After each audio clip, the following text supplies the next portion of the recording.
जोंना हिन्जावा गोमानाया फेब्रुवारिनि 14 अक्ट' रबिबार मोनाबिलिनि 8टामोन आरो आं बे मोनाबिलिनि 8टायाव फन हरोबा सुइस अफ जाबाय जेथिया आं फन हरबो सुइस अफबा बिसोरथ' माथो 8टा बाजियाव सुइस अफ खालामामोन मोनाबिलिनि समावथ' बे फरायनाय टाइमाव 9टा बाजियाबा ओंखाम जाया दिनै माने इमान हथातके सुइस अफ जाखो होननानै सानदों आरो बे माबा मोनसे जादों निस्सय नङाबाथ' दैलिक फन रायलायो आं बाहेरायाव थायोमोन नालाय ओमफ्राय दा आंनि हिन्जावनि मुङा पद्मा नार्जारिमोन ओमफ्राय गिदिर फिसाजोआ जाहैबाय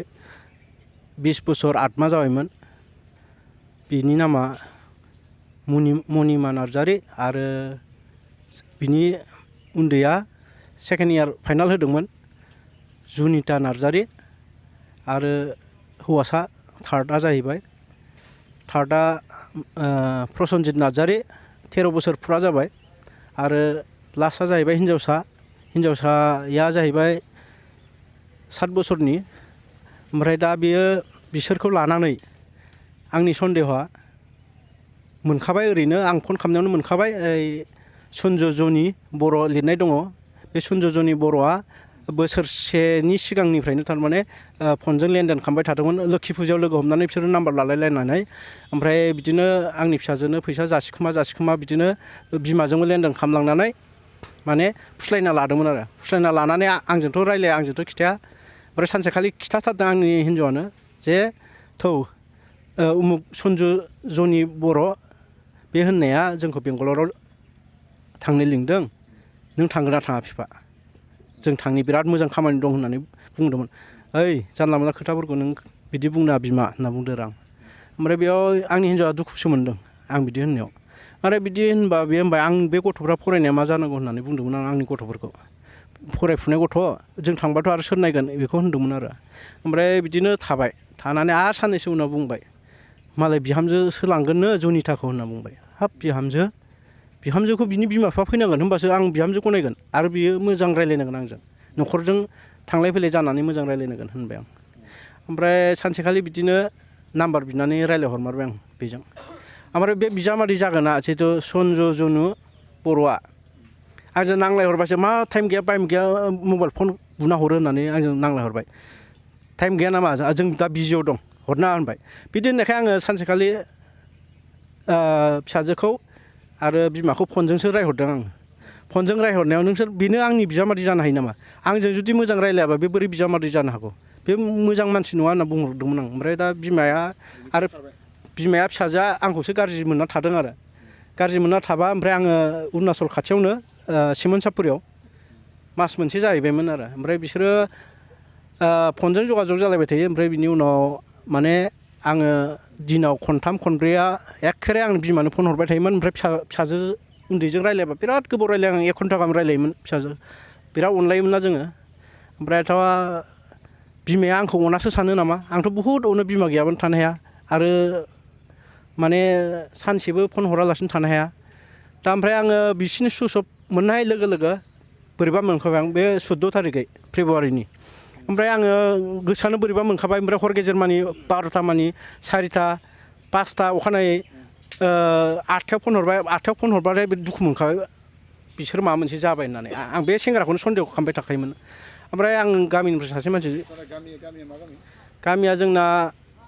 जाब्रांपारा गरेस्वर PS ओमफ्राय पस्ट अफिस नावकाटा ओमफ्राय डिस्ट्रिक्टआ जोंना बाक्सा दा मा खालामनायखौ लुबैयो नों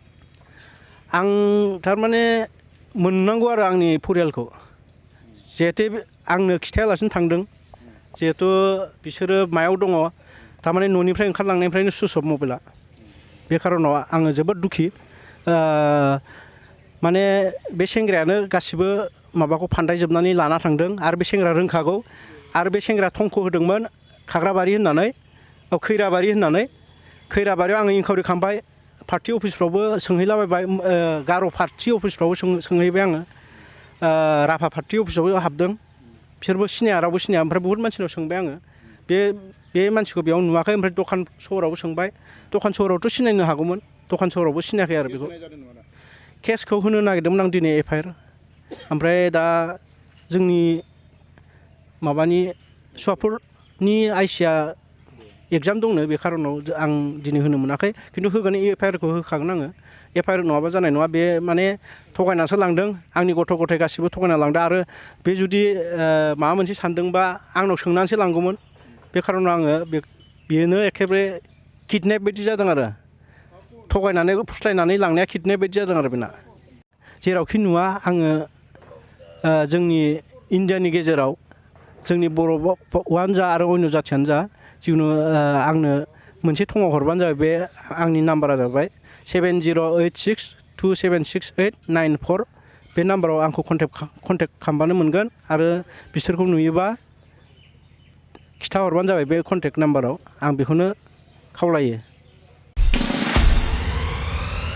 फरेस्ट इनफटेक फै नोंथांमोना जोंनि गलायाव बेयावहाय लेपटप डेस्कटप प्रिन्टार स्केनार खम बेसेनावनो मोनो आरो बेयावहाय कम्पिउटार फाहामनाय जायो ইয়াতে আপোনাৰ কম্পিউটাৰ লেপটপ ডেস্কটপ প্ৰিণ্টাৰ আপোনাৰ কম্পিউটাৰৰ যদি কিবা প্ৰব্লেম হয় আপোনাৰ সলভ হ'ব এই দোকানখনৰ যোগেদি আমাৰ ৰাইজৰ বহু সুবিধা হ'ব গুৱাহাটীলৈ যাব নালাগে আপোনালোকৰ যদি কিবা লেপটপ বা কম্পিউটাৰ প্ৰব্লেম হয় প্ৰিণ্টাৰ প্ৰব্লেম হয় আপোনালোকে ইয়াতে আনক ইয়াতে